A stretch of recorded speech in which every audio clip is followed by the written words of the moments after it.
Hi, I am Shivani Agrawal and you are watching my YouTube expression students club. आज की video हमारी BA third year के CCS के students के लिए है जो इंग्लिश का सब्जेक्ट लेकर पढ़ाई कर रहे हैं। बाकी कॉम्पिटिटिव एग्जाम में एंड यूजीसी में भी अगर रेनेसांस और रिफॉर्मेशन का टॉपिक है तो आपके लिए बहुत अच्छे से काम आएंगे ये नोट्स।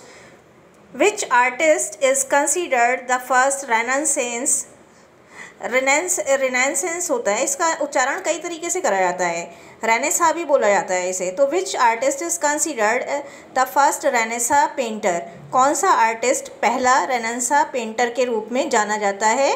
तो लिनार्डो डा विंसी इसमें दे रखा है और पूरा नाम इनका लिनार्डो डा विंसी है। तो लिनार्डो डा विंसी को पहले रेनेसांस पेंटर के रूप में रिकग्नाइज किया जाता है। अगला है Renaissance people loved books discovery and. तो रेनेसा के जो पीपुल थे, लोग थे, वो किताबों से, खोजों से प्यार करते थे और इसके अलावा वो एडवेंचर्स से प्यार करते थे, यानी रोमांच से प्यार करते थे। तो Renaissance people loved books discovery and adventures. अगला है विच of the following was the result of Gutenberg press. Gutenberg press का क्या रिजल्ट था? इन सारे रिजल्ट्स में से गुटनबर्ग प्रेस के इन्वेंशन का क्या रिजल्ट था? तो गुटनबर्ग ने, मैं आपको बता दूं, मूवेबल टाइप का आविष्कार किया था और उसका रिजल्ट ये निकला कि उसका रिजल्ट था an increase in the use of Latin के यूज़ में इंक्रीज़ हुआ नहीं। The writing of the books in vernacular, ये जो रिज़ल्ट था ये था गुटनबर्ग प्रेस का रिज़ल्ट। तो which of the following was the result of Gutenberg press? तो as a result of Gutenberg press there was writing of the books in vernacular. तो writing of books was possible in vernacular, ये हमारा answer है। इसके next हमारा है, next question है, America was discovered by Columbus, Copernicus, Galileo, Vasco da Gama. तो right option is Vasco da Gama. America was discovered by Vasco da Gama. Next question, the discovery of solar system made by Copernicus. Right answer is Copernicus. Discovery of solar system was made by Copernicus. Next question is who himself made the head of church of England. कौन अपने आप church of England का, England की church का head यानी सर्वोपरि बन गया था? तो किंग हेनरी एट्थ, यानी B option, King Henry eighth अपने आप स्वयंभू बनकर अपने आप चर्च का होल सोल मालिक बन बैठा था, इंग्लैंड की चर्च का। तो who himself made the head of church of England, तो किसने अपने आप को इंग्लैंड की चर्च का सर्वोपरि बना लिया था? किंग हेनरी एट्थ ने। अगला प्रश्न है, where the King Henry eighth cut all contact with the Catholic church and the Pope. कहाँ पर, किस जगह पर? जैसे अभी क्वेश्चन था कि कौन सर्वोपरि बन बैठा था चर्च का, ऐसे ही इसी क्वेश्चन के संदर्भ में, इसी के सीरियल में ये है कि हेनरी एट्थ ने कहाँ पर कैथोलिक चर्च और पोप के सारे कॉन्टैक्ट काट दिए थे। तो उसने ऐसा जो है रोम में करा था। रोम में उसने कैथोलिक चर्च और जो पोप के संबंध थे वो बाकी लोगों से काट दिए थे।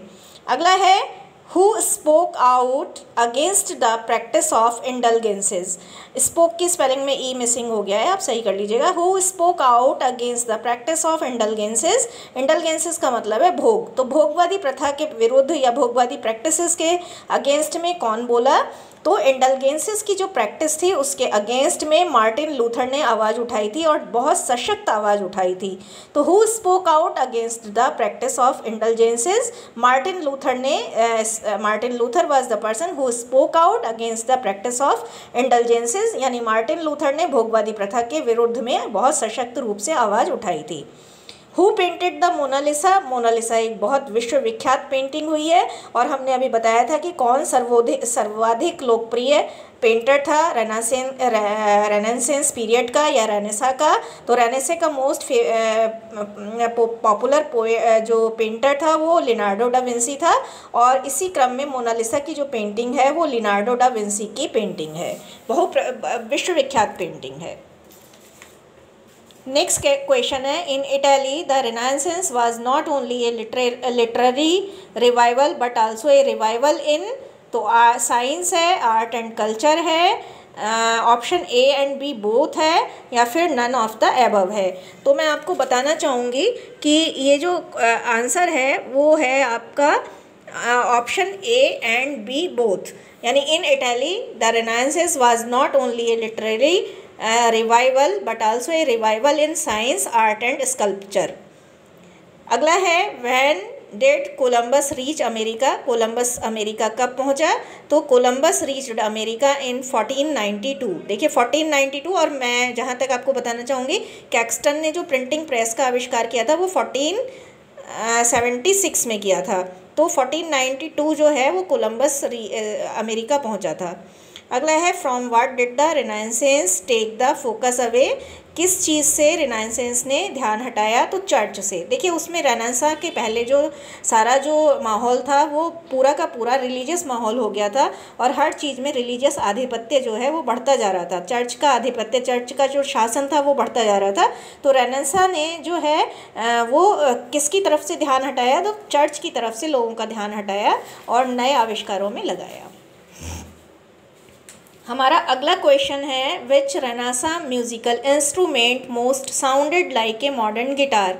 रेनेसां का कौन सा म्यूजिकल इंस्ट्रूमेंट बिल्कुल आज के गिटार की तरह साउंड करता था? तो ये ल्यूट था। ल्यूट ऐसा इंस्ट्रूमेंट था उस समय में रेनेसां में जो कि आज के मॉडर्न गिटार की तरह साउंड करता था। नेक्स्ट क्वेश्चन है when the Italian Renaissance mathematician Leonardo Fibonacci invented the ratio called the golden mean, it was applied mostly to what shape?